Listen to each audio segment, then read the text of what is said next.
Saudi अरब, Bahrain और UAE के दरमियान वाक़ दुनिया का सबसे अमीर तरीन कंट्री, इतना अमीर कि इसकी पर कैपिटा इनकम है $1,28,000, जो कि अमेरिका, सिंगापुर और इवन पड़ोसी अरब ममालिक जैसे कि यूएई और सऊदी अरब वगैरह से भी कहीं ज्यादा है। बड़ी बड़ी बिल्डिंग्स, शॉपिंग मॉल्स, महंगी गाड़ियां, इसीलिए कतर को मिडिल ईस्ट का वेगस भी कहते हैं। लेकिन कतर हमेशा से ऐसा नहीं था। चंद साल पीछे चले जाएं तो कतर सिर्फ एक तपता हुआ सहरा था जिसमें गुर्बत, भूख और बोरियत के अलावा कुछ नहीं था। तो फिर ये इतनी बड़ी ट्रांसफॉर्मेशन कैसे हुई? जो देश सारे अरब कंट्रीज में सबसे गरीब था, आज दुनिया का अमीर तरीन देश कैसे बन गया? इसके पीछे बहुत ही इंटरेस्टिंग कहानी है और ये कहानी बाकी सारे अरब कंट्रीज की कहानी से मुख्तलिफ है। इस वीडियो के एंड तक आप ये भी समझ चुके होंगे कि क्यों सऊदी अरब और यूएई कतर को पसंद नहीं करते और कैसे कतर आने वाले वक्त में भी अपने पड़ोसी अरब देशों के मुकाबले में ज्यादा खुशहाल और महफूज होगा।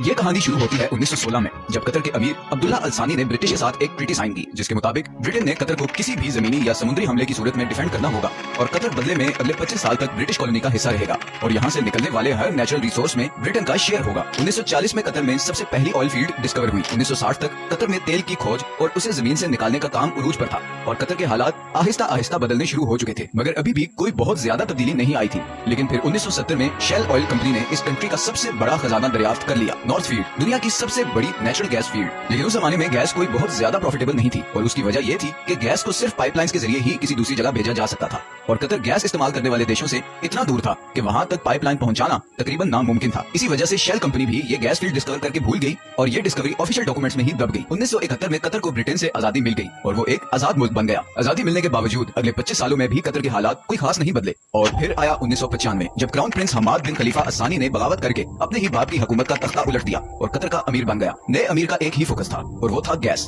हमाद बिन खलीफा ये जानता था कि कतर की तकदीर सिर्फ गैस ही बदल सकती है, इसीलिए उसने एक बहुत ही रेयर टेक्नोलॉजी गैस लिक्विफिकेशन में इन्वेस्ट किया। लिक्विफिकेशन एक ऐसी टेक्नोलॉजी है जिसमें गैस को लिक्विड फॉर्म में कन्वर्ट किया जाता है ताकि उसे ऑयल की तरह शिप्स में दूसरे कंट्रीज तक पहुंचाया जा सके। इस सारे प्रोसेस में गैस को -161 डिग्रीज पे ठंडा रखना पड़ता है। इसी प्रोसेस पे कतर ने सारी इन्वेस्टमेंट कर दी और आज वो LNG का सबसे बड़ा एक्सपोर्टर है।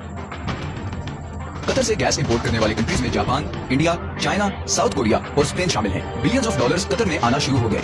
लेकिन कतर की तकदीर बदलने की इक्वेशन में तो ये सिर्फ एक छोटा सा हिस्सा था, क्योंकि नेचुरल रिसोर्सेज तो बहुत सी कंट्रीज के पास होते हैं, उन्हें एक्सप्लॉइट भी बहुत सी कंट्रीज कर लेते हैं, मगर असल मसला आता है उन रिसोर्सेज से आने वाले पैसे को सही इस्तेमाल करने का। वरना वेनेजुएला और अंगोला का अंजाम हमारे सामने है। यही वो जगह है जहाँ कतर बाकी तमाम कंट्रीज पर बाजी ले गया। कतर ने 2005 में कतर इन्वेस्टमेंट अथॉरिटी के नाम से एक कंपनी बनाई जिसका मकसद था तेल और गैस से आने वाले पैसे को पूरी दुनिया में इन्वेस्ट करना और इसीलिए आज दुनिया के हर बड़े मुल्क और हर बड़ी कंपनी में आपको कतरी इन्वेस्टमेंट नजर आएगी, चाहे वो लंदन अपार्टमेंट बिल्डिंग्स हों, अमेरिका के बड़े बड़े ऑफिसेज हों या फिर मल्टीनेशनल्स जैसे कि Volkswagen, Barclays bank, Shell, Tiffany and co या फिर रोसनेट, रशिया की सबसे बड़ी ऑयल कंपनी। इन तमाम कंट्रीज और कंपनीज में कतर की हैवी इन्वेस्टमेंट्स हैं, लेकिन ये भी कतर की टोटल इन्वेस्टमेंट्स का एक छोटा सा हिस्सा है। इसके अलावा Qatar billions of dollars roads, airports, research centres और फाइनेंशियल सेंटर्स वगैरह पे लगा चुका है। इवन के अभी फीफा वर्ल्ड कप, जो कि शायद दुनिया में स्पोर्ट्स का सबसे बड़ा इवेंट है,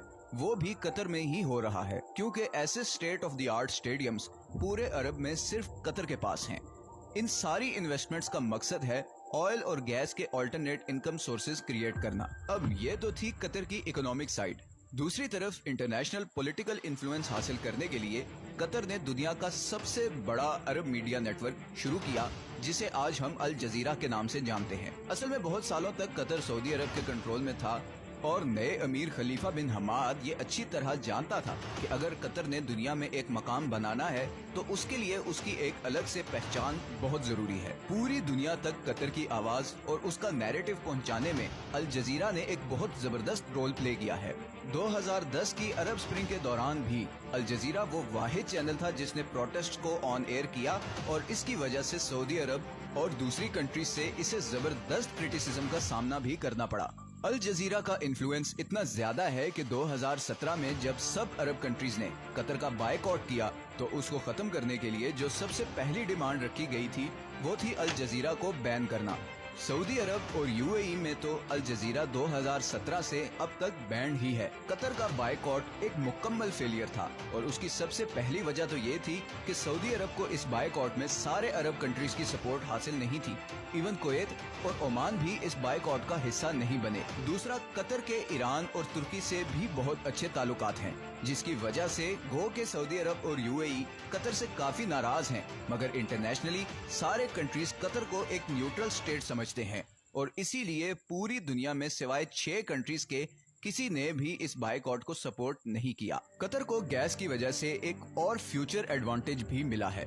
ऑयल के बारे में तो बहुत से एक्सपर्ट्स कहते हैं कि 2030 नहीं तो मैक्सिमम 2040 तक वो इलेक्ट्रिसिटी से रिप्लेस हो जाएगा, मगर गैस के बारे में ऐसी कोई प्रिडिक्शन नहीं, बल्कि उल्टा गैस की डिमांड मुसलसल बढ़ती जा रही है। अभी रिसेंट रशिया यूक्रेन वॉर में रशिया की जानिब से गैस पाइपलाइन की ब्लॉकेज के बाद कतरी गैस की डिमांड 10 गुना बढ़ गई, क्योंकि अब यूरोपियन कंट्रीज भी गैस के लिए कतर से राब्ता कर रहे हैं और ये डील कतर को और अमीर बना देगी। 2022 में कतर की एनर्जी एक्सपोर्ट्स पहले ही $100 बिलियन क्रॉस कर चुकी हैं। तो कल को जब बाकी अरब कंट्रीज ऑयल रिप्लेस होने से परेशान होंगे, वहीं कतर को इस चेंज से कोई खास फर्क नहीं पड़ेगा। अब कतर में सब कुछ अच्छा भी नहीं है और रिसेंटली वहाँ पर लेबर क्लास की कंडीशन को लेकर काफी सवाल भी उठाए गए हैं, लेकिन स्टिल कतर बाकी अरब देशों के मुकाबले में काफी ओपन स्टेट है, जहाँ मीडिया की आजादी है, इकोनॉमिक कंडीशंस बेहतर हैं और फ्यूचर प्लानिंग भी होती है। आखिर में हम आते हैं उस खित्ते की तरफ जो शायद नेचुरल रिसोर्सेज से मालामाल है, मगर पॉलिटिकल डिफरेंसेस, करप्शन और रिलीजियस एक्सट्रीमिज्म की वजह से इस वक्त गुर्बत, भूख और बदअमनी का शिकार है। कतर की आबादी का 60% साउथ एशियंस हैं। इंडियंस, पाकिस्तानी, बांग्लादेशी और नेपाली कतरी पॉपुलेशन का सबसे बड़ा ग्रुप है। अपने देश और प्यारों से हजारों मील दूर दिन रात मेहनत करते ये लोग हर वक्त ख्वाब देखते हैं कि कब इनके अपने कंट्रीज इतने खुशहाल होंगे कि इन्हें 7 समुंदर पार इस जला देने वाली गर्मी से निजात मिले। हर वक्त सोशल मीडिया पे लड़ने वाले ये लोग बाहर की कंट्रीज में बिल्कुल मिलजुल कर रहते हैं, दुख बांटते हैं और एक दूसरे की मदद करते हैं, लेकिन जैसे ही ये वापस अपनी कंट्रीज में आते हैं तो वही पुराने पॉलिटिकल एजेंडे से मुतासिर होकर एक दूसरे को बुरा कहने और समझने लगते हैं। ना जाने ये हालात कब बदलेंगे, कब इस सब कॉन्टिनेंट के लोग ये फैसला करेंगे कि ये पॉलिटिशियंस की डर्टी पॉलिटिक्स का हिस्सा नहीं बनेंगे, इस ब्रेन वॉशिंग से बाहर निकलेंगे, दूसरों को भी इंसान समझेंगे और फाइनली ये फैसला करेंगे कि अब हमने अपने अपने कंट्रीज को उस मकाम तक लेकर जाना है जहाँ पर आज नॉर्वे और कतर हैं।